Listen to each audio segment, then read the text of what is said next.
All right, Shalom. First, I want to give all praises, honor, and glory to Yahweh, Bahasham Yahushai, Bahasham Rafa Kodash. Double honors to the apostles of Great Millstone, and peace and blessings to the elect. This is just going to be a quick video.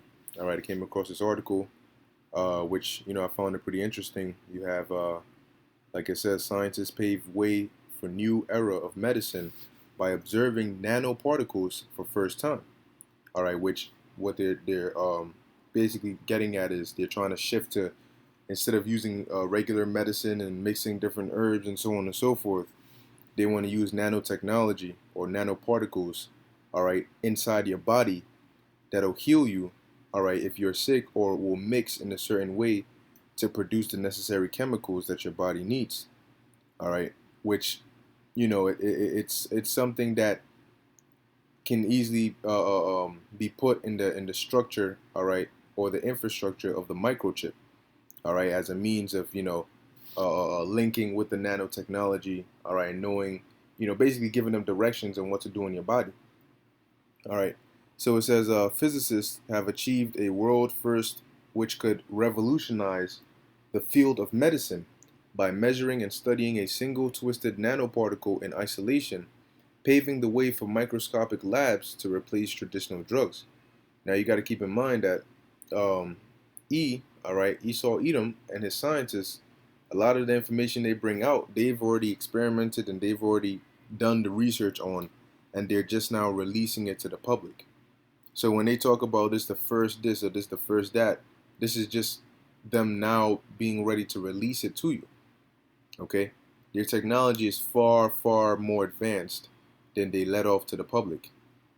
It says researchers at the University of Bath employed a cutting-edge technique known as Rayleigh, if I'm saying that right, scattering optical activity, HRSOA, all right, to examine gold particles at a nanoscale level, or somewhere in the region of 10,000 times smaller than a pinhead. Using this technique, they were able to measure the gold particles' chirality, or chirality. This is the particular twist in a given material which cannot be superimposed on any other, making it unique. All right, which it just goes in and talks about this, but the main part that I want to get, all right, is right in here. Right here, it says the technology, which employs laser pulses, can detect a single nanoparticle floating in a liquid. It's hoped it could be used to help produce pharmaceuticals in an incredibly detailed and customizable way. All right, now this last portion here says nanoscale medicines developed using precise minute amounts of ingredients would afford doctors the ability to more accurately treat specific illnesses and diseases in previously unfathomable ways. So now they're saying with nanotechnology, we can go inside your body and more accurately find out what is wrong. Let's say you lost your sight. All right, what can we use the nanotechnology to do in order to help you regain your sight? Maybe there's a certain nerve that's weak. We can replace that nerve with nanotechnology, and then you can see again, or you can walk again, or you can do all these different things. You can be healed of cancer, or you can be healed of this. So instead of constantly having to take medication, the nanotechnology will be inside your body, working constantly to, allow you to, do these things. And that's why the scriptures say, all right, okay, let's see. I don't know why it's not loading. Let's try to do the Bible. Okay, the scriptures talk about Esau's miracles. Okay, believes in the book of Revelation. Yep, Revelation chapter 13, verse 14, and he deceiveth them that dwell on the earth by the means of those miracles which he had power to do in the sight of the beast. And that's by way of him using his technology, him being Esau Edom. All right, using their technology to make things that in the normal world seem otherwise impossible to do. he is able to do that with his technology, and by that he's gonna get a lot of people, all right, to submit to him by them being in awe of those miracles or those feats that he's able to do with his technology. Make you to do extraordinary things. Because what is he trying to do? He's trying to mimic, all right, the power of the Heavenly Father and the Son on the right hand side, but Esau is trying to do it on the left hand side, all right, with his blessing and with his technology. All right.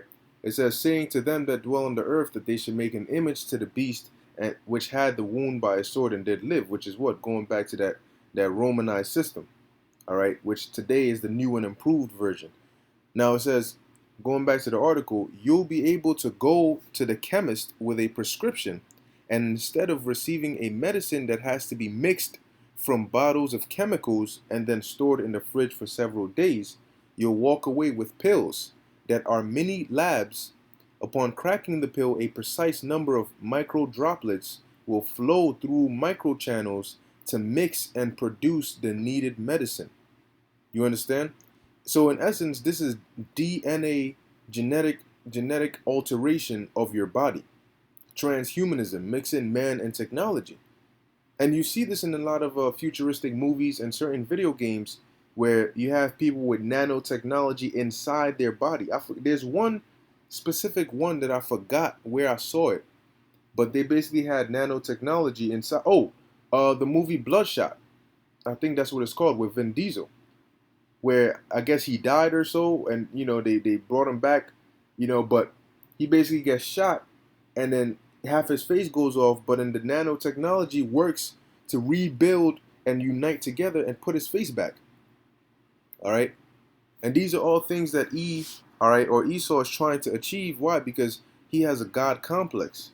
All right, he wants to be the Most High. All right, let me get a precept on that. Let me see. He sitteth. All right, let's see if it'll pop up. All right, yep. 2 Thessalonians chapter 2 verse 4 is, as who opposeth and exalteth himself above all that is called God, or that is worshipped, so that he as God sitteth in the temple of God, showing himself that he is God. And that's what he's trying to do with his technology. He wants to be the God of this world.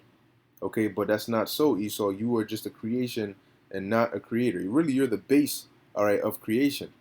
Okay, but anyway, for prophecy's sake, in order for prophecy to be fulfilled, the Most High allows them to bring all these different things out, all right, and let them have their run. Okay, but that run is going to be very short-lived, man, because you're not going to go past the allotted time that's been given to you. All right, but anyway, I just wanted to bring that out to show you, man, that hey, we're in that time.